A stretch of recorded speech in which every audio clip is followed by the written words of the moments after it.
It's time for round one of my book battle royale. Yesterday, I showed the 5 books I have picked from my shelf that I have never made any attempt to read, and we are knocking out the weakest one. So, I also said that I was going to read just one chapter from each of these books. When I actually got into it, I realized that didn't really work because some of them had prologues and some of them had incredibly short chapters. So, to make it fair, I have read 20 pages from each of these 5 books wherever that ends me up. Most of them were in the middle of a chapter, but that felt like the fairest thing to do. So I have now found my weak link, and I'm going to tell you who's getting knocked out in round one. The book that is leaving the villa today is To Cage a God.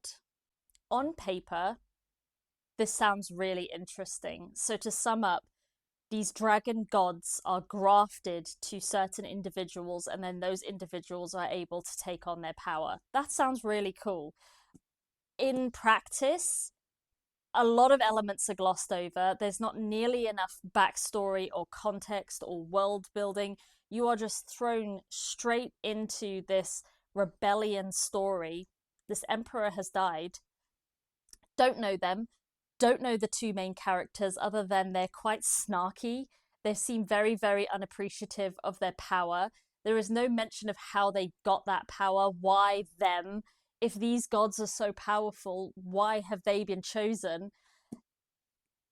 There was just a lot of like question marks. It was a mystery, but not in a fun way. It felt like everything was just being glossed over.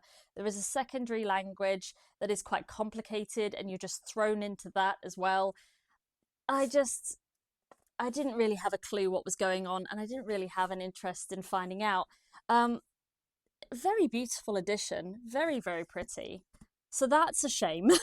I could probably stick it out, but that's not the point of this challenge. So we have 4 books remaining, and I will be reading another 20 pages of the 4 remaining books and doing an update on round 2 tomorrow. The strongest chapter for me was actually Compass and Blade. I thought it was really intriguing. I liked what I saw.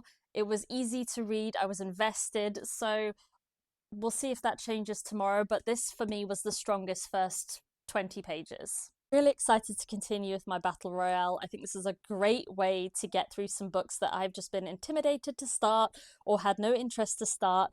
Let me know what you think, and I will see you next time.